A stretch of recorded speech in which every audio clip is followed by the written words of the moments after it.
ceerigaaba hadana loo diray fiiri u fiirsi mudane gudoomiye waa dambiyada socda kamid ah waay macnaha muqdisho ka bilaabay shabeellaha hoos ku xujiyay shabeellaha dhaxo ku xujiyay hore u sii socday galgaduud aaday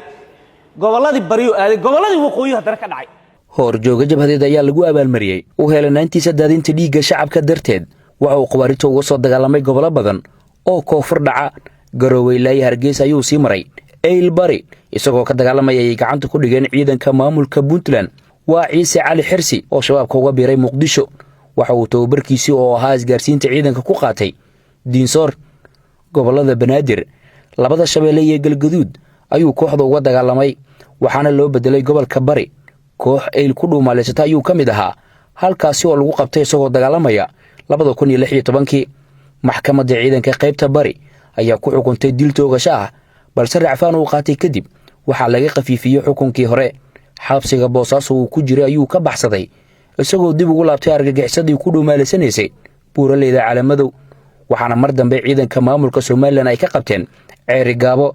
Hargeysa ayaana xukun 8 sano ah lagu la riday inta uusan dhameysan xukunkaas 15 bishii 6 2024 ayaa lagu soo wareejiyay hay'adda Niza maadaama eedeysanaha uu argagixisada ugu biiray koonfurta Soomaaliya fal dambiyada badan uu ka geystay xeraaliye gaashaanle Axmed Cabdalla ayaa fadhigan ka jeediyay dambiyada loo haysto eedeysanaha Ciise Cali Xirsi warsame muuqaalkiisa sida ugu jeedaan markaan waxa waaye qaabka uu magaalka u maraayo iyo sida aan loo dareemeyn asagoo iska dhigaanin nabadoona shaalkiisa wato koofiyadiisa yarta iska wato haddana sidaas ay tahay dhagartii al-shabaabnimada oo ku duugan tahay sidaanu magaalka ku maraa oo hadda kama shakinaysid isma dheeysa hadoo ka hor yimaado ninkaana al-shabaab laakiin waa horjooge khatar ku ah amniga gudoomiye eedeysanaha sida aan maxkamadda ka hor cadeynay sanadkii 2012 ayuu ku biiray kooxda argagixisada ee al-shabaab eedeysanaha wuxuu ku jiraa kooxda al-shabaab in ka badan 12 sanadood ku jiraa wuxuu argagixisada uga soo shaqeeyay degmooyinka Afgooye Mareerey Jowhar Baladogle Goobaale Caliyaale wuxuu tababar ku soo qaatay degmada Diinsoor gaar ahaan deegaanka Arbaco waxaana la soo baray isgaarsiinta iyo hogaaminta sida uu jabhad u hogaamin lahaa kadibna waxa madax looga dhigay jabhad ka dagaalanta Buulamareer waxa halkaas ka soo gaaray jab wuxuuna ka dagaalamayay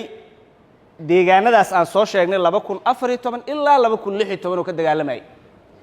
kadibna waxa loo wareejiyay eedeysanaha Galgaduud gaar ahaan Xarar Dheere kadibna waxa loo sii qaaday deegaanada maamulka Puntland gaar ahaan Eyl halkaasoo ay kula dagaalameen ciidanka amniga ee Puntland waxayna ciidankii Puntland ka dileen 24 askari sidoo kalena waxay ka dhaawaceen 27 askari eedeysanaha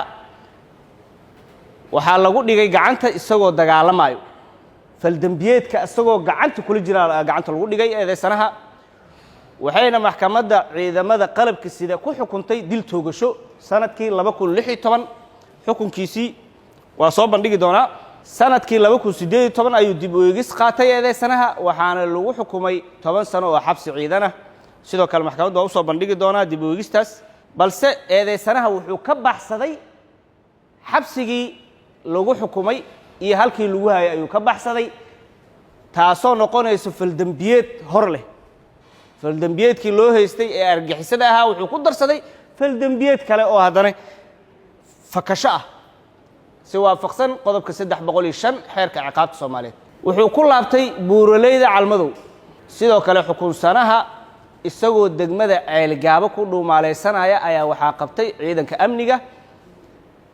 waxaana lagu xukumay eedeysanaha mar kale 8 sano xabsi ciidan ah ugu dambeyn eedeysanaha waxa lagu soo wareejiyay mudane gudoomiye listigan iyo sawiradan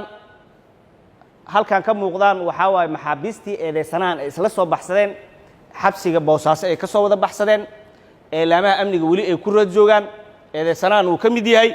intaana waa lagu raad joogaa baaraha kiiska ayaa maxkamadda la wadaagay natiijo baaristiisa ku xigeenka xeraaliyaha guud ee ciidamada qalabka sida gaashaanle Axmed Cabdalla ayaa maxkamadda ka codsaday in ciqaabta sharciga uu mudan yahay ay ku xukunto eedeysanaha farqada koowaad ee qodobka article 61 wuxuu leeyahay ku noqnoqdo dambi waa qofka markii dambi lagu xukumo gala mid kale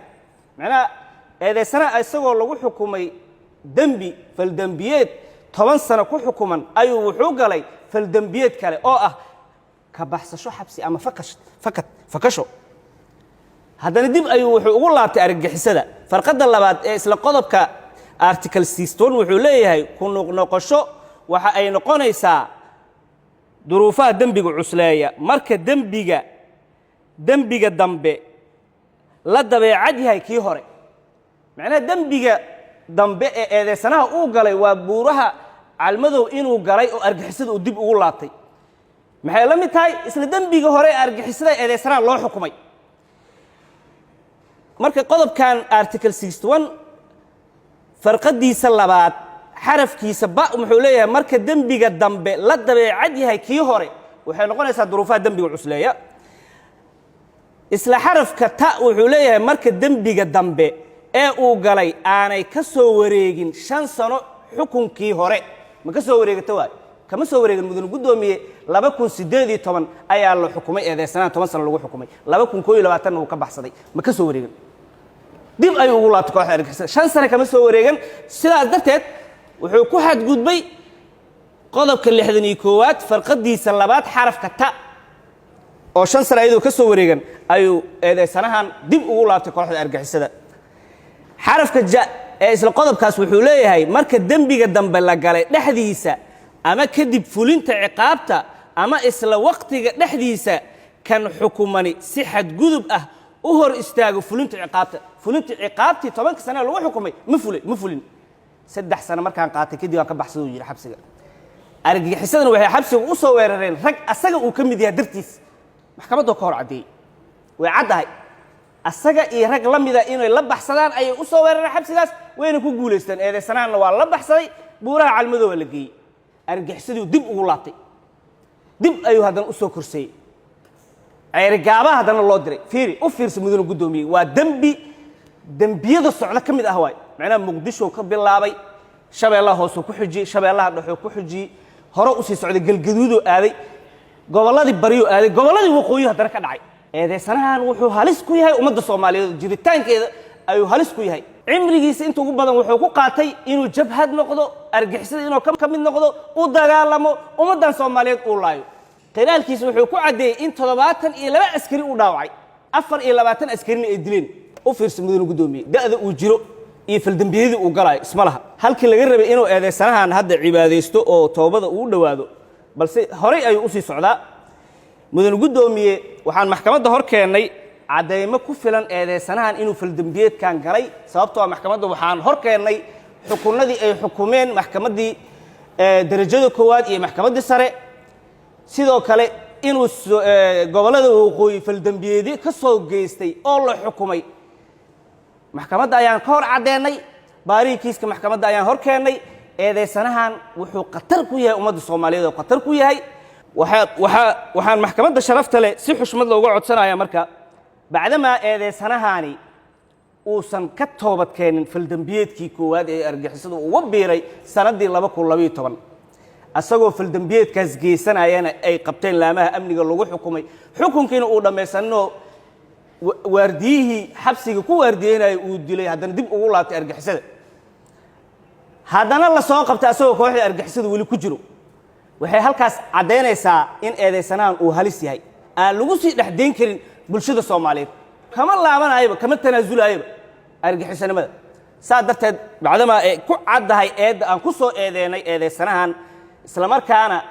ay waafaqsan yihiin qodobadii aan ku soo eedeynay waxa maxkamadda sharafta leh ka codsanaya waliba si xushmad looga codsanaya in eedeysanahan ay ka dhax qabato bulshada Soomaaliyeed oo aan lagu sii deyn isla markaana ay ku xukunto ciqaabaha ugu adag ee ay dhigayaan qodobadii aan ku soo eedeynay maxkamadda sharafta loo maasantahay qareennada eedeysanaha difaacayay ayaa maxkamadda ka codsaday in ay siiso xorriyadiisa maadaama hore loo xukumay mudane gudoomiye dambi qof lagu xukumay mar labaad in lagu xukumo horta Puntland iyo Somaliland ba Soomaaliya ka mid yihiin Puntland iyo Somaliland ba Soomaaliya ka mid yihiin xukunkooda iyo garsoorkooda Soomaaliya agtooda muctarif buu ka yahay qof dambi lagu xukumay oo maxkamadda xukuntay oo maxkamadda sii deysay dambi labaad markuu galo ayaa la oran karaa qodobka koowaad xiraali waa 60 ka caadeysto iyo dib u shaab u noqdo shaab noqosho ma jirto askari buu dilay buu yiri wax uu dil ah cadeeyo inuu askari waardiye boosaas uu ku dilay oo maxbuus gudaha ku jirnay askari waardiye dilay ciidanka soo weeraro shabaabka askarta ilaayeen buu qoorta u gelinaya taasina waa cadaalad ka fog weey waxa fiican qofku markuu shay sheegayo malaa'ig baa ka qoraysay wax sax ah inuu sheego موكلكي أنا وحوي شاقي فكر يا شباب إنه هرق وقعسنا لقوا حري لقوا دباتي وعقاب كيسنا وصومري ما دام مركع عبدين تان بان ربائنا لو ذاقو إنه صفة الشرعية حكم كي سومالي لان أقدم ما يستي صفة الشرعية وغشوا بحي سومالي لان صفة عن شرع الدرائم وصوا بحث أو سنهين وعن ربائنا أقول شاقه وجدت عدين horta xukunkan waa xafiiska xiraalinta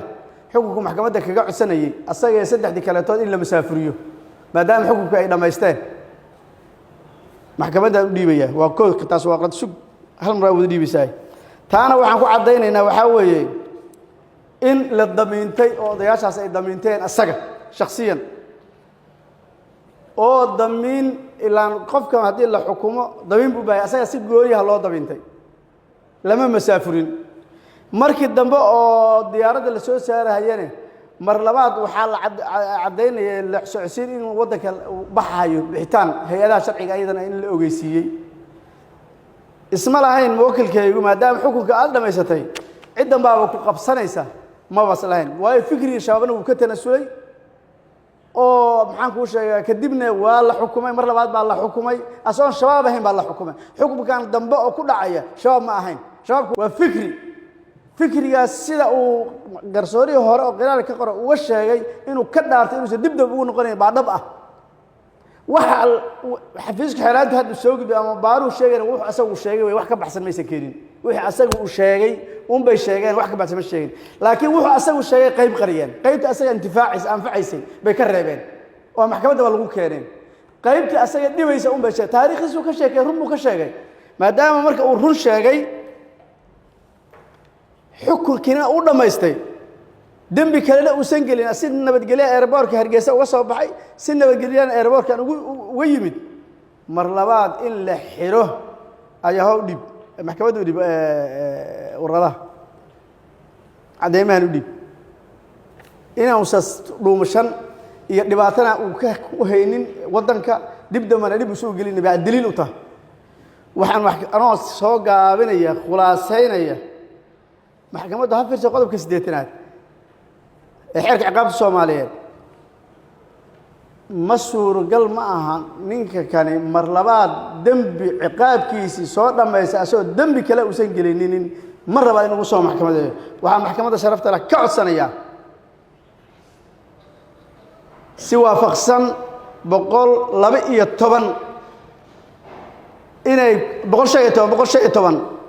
inay sii dayso qodobka 112 iyo 112 inta waxay cadeynayaan hadii xiraaliyuhu cadeyn keeni waayo inuu dambi labaad dib ugu noqday dambi la inuu dib ugu noqdo wax cad ma aha wax ka soo baxay waa wax cad inuu ka baxay waxa maxkamadda sharafta ka codsanayaa waa nidaa intuu uu xiraa xaaskiisina waa dhimatay asaga lagu baarnaafo ka ah maxaan ku sheegaa aabihi sariir buu saaran yahay hooyadii waa dhimatay ehelkiisi buu soo aaday qofku waa dambaabi kara at-taa'ibu kama la damba lahu qofku hadduu toobad keeno wuxuu la mid yahay qof aan dambi lahayn inay maxkamaddu marka dambi la'aan u aqoonsato xoriyadiisa u celiso maxkamaddu waa madsanta doodii aad dhacda kadib maxaa codsanay maxkamadda waxaan ka codsanayaa sharafta leh maadaama aniga aan qalad galay qaladkiina aan ka toobad keenay oo maqlaysaan wax aad ku maqlaynaa qaladkiina aan ka toobad keenay iyadoo cid qasabtay aan la arag nimankii aan ka tirsanaa aan u sheegaan iri anigu idin ka mid noqon mayo aan iri sida ay ugu soo fasaxeen aabahayo meel yaal aan u socday tacbaana aan u socday inaan wadankayga soo aado oo dadkayga la noolaado aan u socday waxa leega sheegay oo leey gobollo ka soo dagaalamana aan waligay ka dagaalamin wax aan taar isgaarsiina aan ahayna waligay gacanteeda aan saaray inta ayaa kamid aha maxkamadda sharafta waxaan ka codsanayaa in xorriyadeeda ay dib igu soo celiso galkan oo maxkamadda waqti ku filan ay siisay dhinacyada dacwadda ayaa ugu dambeyn waxa soo xiray gaashaanla sare Xasan Cali Nuur Shuute gudoomiyaha maxkamadda darajada koowaad ee ciidamada qalabka sida maxkamadda go'aan ka soo saarayso fadhigan wuxuu yahay Cabdi Fataax Aqyar warbaahinta qaranka Muqdisho.